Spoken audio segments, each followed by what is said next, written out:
ಸತ್ಯಸ್ಪರ್ಶ ಕನ್ನಡ ಟಿವಿಗೆ ವೀಕ್ಷಕರಿಗೆ ಸ್ವಾಗತ ಸುಸ್ವಾಗತ. CWRC ಶಿಫಾರಸ್ಸಿನ ಮೇರೆಗೆ KRS ಜಲಾಶಯದಿಂದ ತಮಿಳುನಾಡಿಗೆ ಪ್ರತಿನಿತ್ಯ 12,000 ಕ್ಯೂಸೆಕ್ನಂತೆ ನಿರಂತರವಾಗಿ 15 ದಿನಗಳ ಕಾಲ ನೀರು ಹರಿಸುವಂತೆ ಕಾವೇರಿ ನದಿ ನಿರ್ವಹಣಾ ಪ್ರಾಧಿಕಾರ ನೀಡಿರುವ ಆದೇಶ ಖಂಡಿಸಿ ಕರೆ ನೀಡಲಾಗಿದ್ದ ಪಾಂಡವಪುರ ಬಂದ್ ಭಾಗಶಃ ಯಶಸ್ವಿಯಾಯಿತು. ಬೆಳಗ್ಗೆ 9ರವರೆಗೆ ಎಂದಿನಂತೆ ಹೋಟೆಲ್ಗಳು, ಅಂಗಡಿ ಮುಂಗಟ್ಟುಗಳು ತೆರೆದಿತ್ತು. ಬಳಿಕ ರೈತ ಸಂಘ ಮತ್ತು ಕನ್ನಡಪರ ಸಂಘಟನೆಗಳ ಕಾರ್ಯಕರ್ತರು ಬೀದಿಗಿಳಿದು ಕಾವೇರಿ ವಿಚಾರದಲ್ಲಿ ರಾಜ್ಯಕ್ಕೆ ಅನ್ಯಾಯವಾಗುತ್ತಿದ್ದು ನಮ್ಮ ಹಕ್ಕುಗಳನ್ನು ಉಳಿಸಿಕೊಳ್ಳಲು ಎಲ್ಲ ಪಕ್ಷದವರು ಪಕ್ಷಾತೀತವಾಗಿ ಹಾಗೂ ವರ್ತಕರು ಅಂಗಡಿ ಮುಂಗಟ್ಟುಗಳನ್ನು ಬಂದ್ ಮಾಡಿ ಸಹಕಾರ ನೀಡಬೇಕು ಎಂದು ಮನವಿ ಮಾಡಿದ ಹಿನ್ನೆಲೆಯಲ್ಲಿ ವರ್ತಕರು ಸ್ವಯಂ ಪ್ರೇರಿತರಾಗಿ ಅಂಗಡಿ ಮುಚ್ಚುವ ಮೂಲಕ ಬಂದ್ಗೆ ಬೆಂಬಲ ನೀಡಿದರು. KSRTC ಬಸ್ ಸಂಚಾರ ಎಂದಿನಂತಿತ್ತು. ಹಾಲಿನ ವ್ಯಾಪಾರ, ಔಷಧಿಗಳು ತೆರೆದಿದ್ದವು. ಸರ್ಕಾರಿ ಕಚೇರಿಗಳು ಎಂದಿನಂತೆ ಕಾರ್ಯನಿರ್ವಹಿಸಿದವು. ಹೋಟೆಲ್, ದಿನಸಿ ಅಂಗಡಿ, ಚಿಲ್ಲರೆ ವ್ಯಾಪಾರಿಗಳು ಸೇರಿದಂತೆ ಇತರ ಎಲ್ಲ ಅಂಗಡಿ ಮುಂಗಟ್ಟುಗಳ ಮಾಲೀಕರು ಅಂಗಡಿ ಬಂದ್ ಮಾಡಿ ಬಂದ್ಗೆ ಸಹಕರಿಸಿದರು.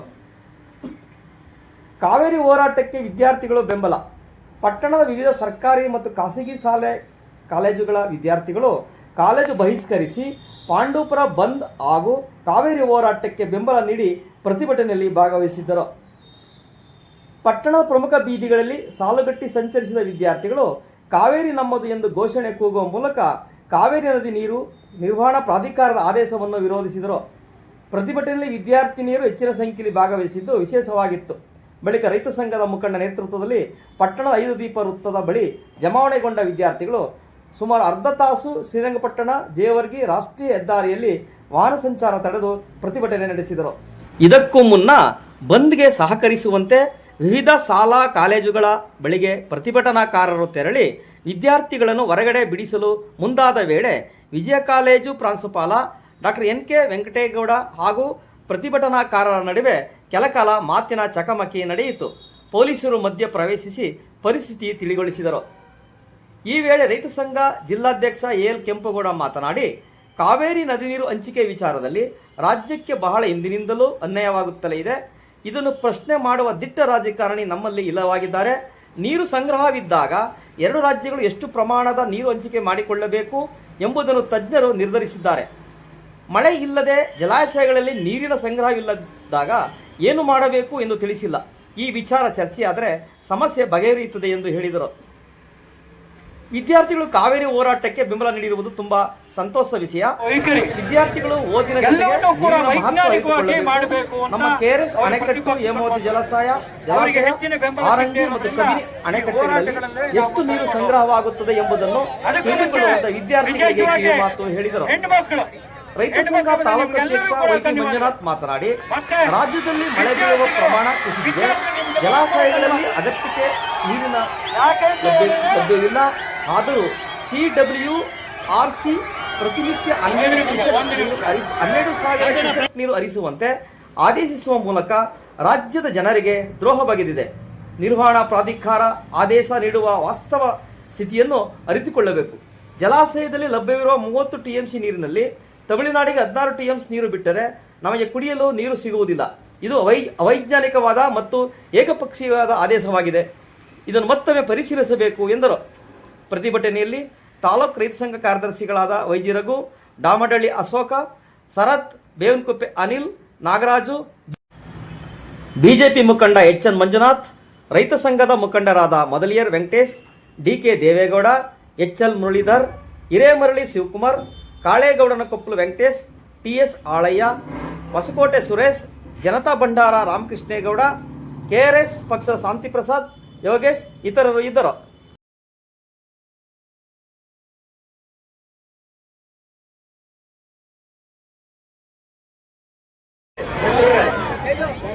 ಇವತ್ತು ದಿನ ಕಾವೇರಿ ನಿರ್ವಹಣಾ ಸಮಿತಿ ತಪ್ಪು ನಿರ್ಧಾರ ಕೊಟ್ಟಿರೋದ್ರಿಂದ ಇವತ್ತು ಮತ್ತೆ ನಾವು ಬೀದಿಗೆ ಬರಬೇಕಾದಂತ ಸಂದರ್ಭ ನಿರ್ಮಾಣ ಆಯಿತು. ಇದೀಗಾಗಲೇ 2 ರಾಜ್ಯದಲ್ಲಿ ಎಲ್ಲ ಬೆಳೆನ ನೋಡಿ ಮತ್ತೆ ನಮ್ಮಲ್ಲಿ ನೀರು ಎಷ್ಟೈತೆ ಅಂತ ನೋಡಿ ತೀರ್ಮಾನ ಕೊಟ್ಟಿದ್ರೆ ಇವತ್ತು ಪ್ರತಿಭಟನೆ ಮಾಡ್ತಕ್ಕಂಥ ಸಂದರ್ಭ ನಿರ್ಮಾಣ ಆಗ್ತಿರ್ಲಿಲ್ಲ. ಇವತ್ತು ತಪ್ಪು ನಿರ್ಧಾರ. ದಿನ 12,000 ಕ್ಯೂಸೆಸ್ 15 ದಿನ ಒಂದು ದಿನಕ್ಕೆ 1 TMC ತರ 15 ದಿನ ನೀರು ಕುಡಿ ಅಂತ ತೀರ್ಮಾನ ಕೊಟ್ಟರಲ್ಲ, ಅದ್ರ ವಿರುದ್ಧವಾಗಿ ಇವತ್ತೊಂದು ದಿನ ಎಲ್ಲ ಇವತ್ತು ಪ್ರತಿಭಟನೆ ಮಾಡ್ತಕ್ಕಂಥ ಪರಿಸ್ಥಿತಿ ನಿರ್ಮಾಣ ಆಗಿದೆ. ನಮ್ಮ ರೈತರಿಗೆ ಇನ್ನೂ ಕೆಲವರಿಗೆ ಇವತ್ತೇನೋ ರಾಜಕೀಯ ಪಕ್ಷಗಳು ಕೆಲವು ಮತ್ತೆ ಯಾರೋ ಇವತ್ತು ಕಾಲೇಜ್ ವಿದ್ಯಾರ್ಥಿಗಳು ಸೇರ್ಕೊಂಡ್ರೆ ಅಷ್ಟೇ ಅಂತ ತಿಳ್ಕೊಂಡಿದ್ದಾರೆ. ಗದ್ದೆ ಹತ್ರ ನೀರು ನಿಂತೋದ್ಮೇಲೆ ಗೊತ್ತಾಗುತ್ತೆ, ಯಾಕಂದ್ರೆ ಒಂದ್ ತೊಟ್ಟು ನೀರು ಇರಲ್ಲ. ದಿನ ಅವ್ರಿಗೆ ನೀರು ಕೊಡಂತ ಸವಡೆ ಕೆಲಸ ನಾವು ಮಾಡ್ಕೊಂಡಿರ್ಬೇಕಾಗ್ತದೆ ಅಷ್ಟೇ. ನಮ್ದು ಕನ್ನಂಬಾಡಿ ಕಟ್ಟೆ ಇವತ್ತು ಮಕ್ಕಳನ್ನ ಇವತ್ತು ಯಾಕೆ ಕರ್ಸಿ ಅವ್ರಿಗೆ ಘೋಷಣೆಗಳು ಕೂಗಿಸ್ತು ಅಂತಂದ್ರೆ ಗೊತ್ತಾಗ್ಬೇಕಿದು. ಈಗಾಗಲೇ ಬತ್ತ ಯಾವ ತರ ವಾತಾವರಣ ಅಂದ್ರೆ ಕಾವೇರಿ ಈ ಕನ್ನಂಬಾಡಿ ಕಟ್ಟೆ ಅಂದ್ರೆ ಯಾರಿಗೆ ಸಂಬಂಧಪಟ್ಟದ್ದು ಅನ್ನೋಂತ ಗೊಂದಲ ನಿರ್ಮಾಣ ಆಗುತ್ತದೆ ಮುಂದಿನ ಪೀಳಿಗೆಗೆ. ಕಾವೇರಿ ನಮ್ಮದು, ಕಾವೇರಿ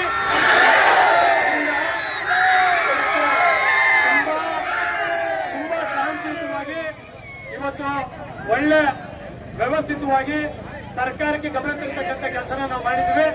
ಮತ್ತೆ ಸರ್ಕಾರ ಇನ್ನೂ ನೀರು ಕೊಡೋದಕ್ಕೆ ತೀರ್ಮಾನ ತಗೊಂಡಿಲ್ಲ, ಅದಕ್ಕೂ ನಾವೆಲ್ಲ ಒತ್ತಾಯ ಮಾಡ್ತಾ ಇದ್ದೀವಿ. ಸರಿಯಾದ ನಿರ್ಧಾರ ತಗೊಂಡವ್ರೆ.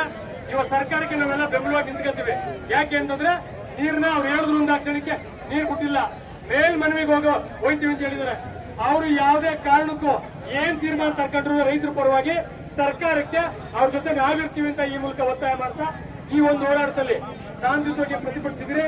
ಏನಿವತ್ತು ಬೆಳಿಗ್ಗೆ ನಿನ್ನೆ ಕರೆ ಕೊಟ್ಟಿದ್ರು, ಬೆಳಿಗ್ಗೆಯಿಂದ ಮಧ್ಯಾಹ್ನ 2 ಗಂಟೆವರೆಗೂ ಶಾಂತಿಯುತ ಮಾಡಿ ಅಂತ ವರ್ತಕರು ಸಹ ಸಹಕಾರ ಮಾಡಿದ್ದಾರೆ. ಇದೇ ತರ ನಮ್ಮ ಮುಂದಿನ ಆದೇಶದವರಿಗೆಲ್ಲ ಶಾಂತಿಯುತವಾಗಿ ಹೋರಾಟನ ಮುಂದುವರಿಸಬೇಕು. ಶಾಂತಿಯುತವಾಗಿ ನೆಕ್ಸ್ಟ್ ಕರೆದಂತ ಸಂದರ್ಭದಲ್ಲಿ ನಾವೆಲ್ಲ ಶಾಂತಿಯುತವಾಗಿ ಬರಬೇಕು ಅಂತ ಹೇಳ್ತಾ ನಮ್ಮ ಮಾತ ಮುಗಿಸ್ತೀನಿ. ಜೈ ಹಿಂದ್, ಜೈ ಕರ್ನಾಟಕ ಮಾತೆ. ಮುಖ್ಯಮಂತ್ರಿ ಅಲ್ವಾ, ತಲೆ ಇಲ್ವಾ ಅವ್ರಿಗೆ, ಪರಿಹಾರ ಹುಡ್ಕೋತಿಲ್ವಾ ಅವರು? ಅದು ನಮ್ಮ 10 ವರ್ಷ ನೋಡಿ. ವಿಜಯ್ ಇದ್ದಾರೆ, ಒಳ್ಳೆ ಮುಖ್ಯಮಂತ್ರಿ, ಕರ್ನಾಟಕದಲ್ಲಿ ಇದ್ದಾರೆ ಮುಖ್ಯಮಂತ್ರಿ, ಒಳ್ಳೆ ಮುಖ್ಯಮಂತ್ರಿ. ಇವರೆಲ್ಲ ಯೋಚನೆ ಮಾಡೋ ಶಕ್ತಿ ಇಲ್ವಾ? ನಿರ್ವೀರ್ಯರಾಗಿದ್ದಾರೆ ಇವರು. ಇಚ್ಛಾಶಕ್ತಿ ಇರ್ತಕ್ಕಂಥ ರಾಜಕೀಯ ಪಂಡಿತರು ಇದಕ್ಕೆ ಪರಿಹಾರ ಹುಡುಕ್ಬೇಕು. ಮೇಕೆದಾಟಿಗೆ ಪರ್ಮಿಷನ್ ಕೊಟ್ಟು ಅದು ಹೆಚ್ಚಿನ ಅಣೆಕಟ್ಟನ್ನ ಹೆಚ್ಚಿಗೆ ಮಾಡಿ ಅವರು ಕೂಡ ವ್ಯವಸ್ಥೆ ಆಗಂತ ಮಾಡಬೇಕು. ನೋಡಿ, ಪ್ರಾಧಿಕಾರ 50 ವರ್ಷಗಳ ಹಳೆ ಅಗ್ರಿಮೆಂಟ್ ಮೈಸೂರು ಸಂಸ್ಥಾನದ ಅಗ್ರಿಮೆಂಟ್ ಆಗಿದ್ದು, ಅದನ್ನು ಚೇಂಜ್ ಮಾಡಿದ್ದು ಪ್ರಾಧಿಕಾರ. CWC ಒಂದು ಅವೈಜ್ಞಾನಿಕವಾಗಿ ನಮಗೆ ತೊಂದರೆ ಕೊಡ್ತಾ ಇದೆ. ಅದನ್ನ ಹೋರಾಟದ ಮುಖಾಂತರ ನೀರು ಬಿಡಿಸ್ಕೊಳ್ತಾ ಇದ್ದೀವಿ. ಅದರಿಂದ ನೋಡಿ, ಮತ್ತೆ ಕಳಕಳಿ ಮನವಿ ಮಾಡ್ತಾ ಇದ್ದೀನಿ, ಹುಡುಗರು ಈ ಹೋರಾಟ ಮುಗಿದ ಮೇಲೆ ಮನೆಗೆ ಹೋಗ್ಬೇಕು. ದಯವಿಟ್ಟು ನೀವು ಯಾರು ಗೊಂದಲ ಮಾಡ್ಕೋಬೇಡಿ. ನೀವು ಹೋರಾಟ ಮಾಡೋದಕ್ಕೆ ನಿಮ್ಗೆ ಧನ್ಯವಾದಗಳನ್ನ ಹೇಳ್ತೇವೆ. ಎಲ್ಲರಿಗೂ ಧನ್ಯವಾದ ಹೇಳ್ತೇವೆ. ನೋಡಪ್ಪ, ಕೂಗೋದಲ್ಲ, ನಾನು ಹೇಳ್ತೀನಿ ಕೇಳಿ. ಈಗ ನಾನು ಕೇಳ್ತೀನಿ, ಅದಕ್ಕೆ ಒಂದೊಂದು ಉತ್ತರ ಹೇಳಿ. ಕಾವೇರಿ ಎಷ್ಟು TMC ನೀರು ಮಾತಾಡ್ತಿದೀಯ? ಕಾವೇರಿ ಎಷ್ಟು TMC ನೀರಿದೆ ಹೇಳೋ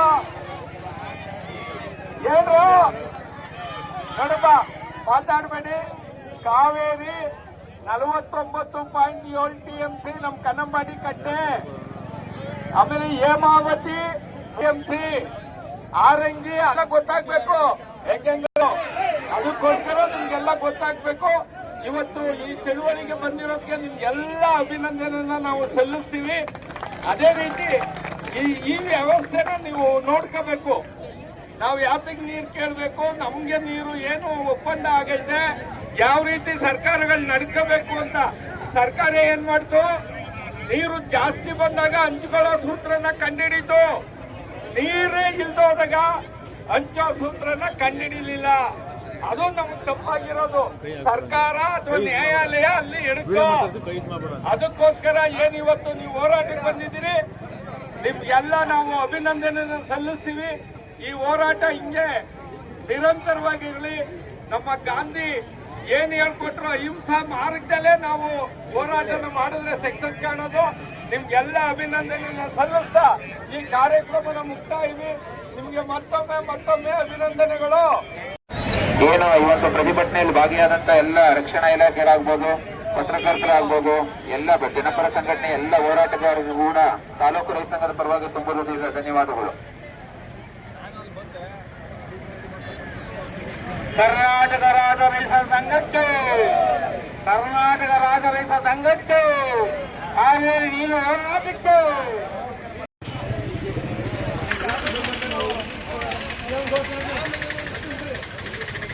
ಭಾರತ್ ಮಾತಾ ಕಿ ಕಾವೇರಿ ಮಾತೆಗೆ ಬೇಕೇ ಬೇಕು, ಬೇಕೇ ಬೇಕು, ಎಲ್ಲಿಯ ತನಕ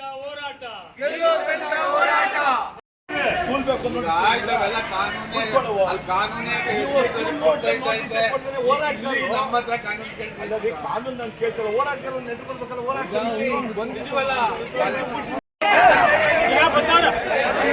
ಕಾವೇರಿ ಮಾತೆಗೆ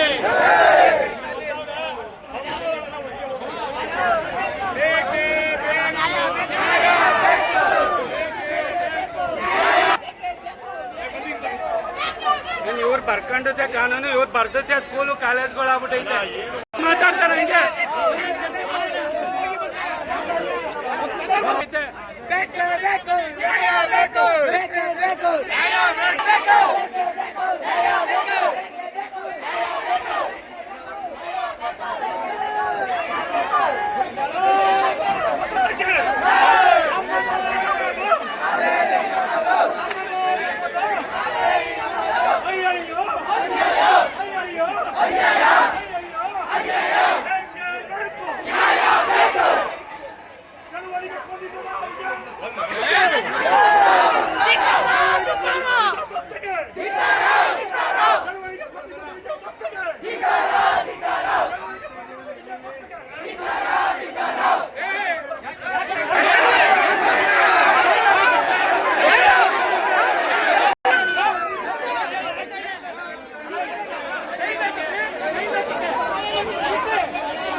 ರೌಡಿಸಂ ಮಾಡ್ತಾರ.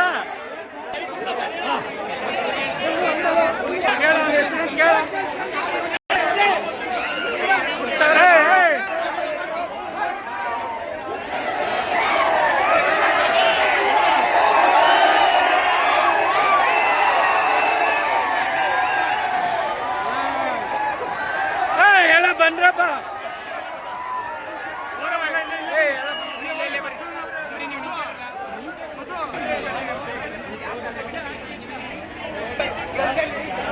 ಮಾತಾಡಿ ಸರ್.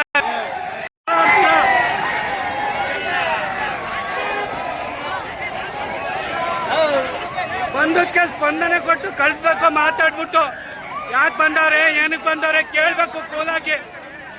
ರೌಡಿಸಂ ತರ ಆಡ್ತಾನೆ ಅಲ್ಲಪ್ಪ. ಸುಮ್ಮನೆ ಇರೋಣ.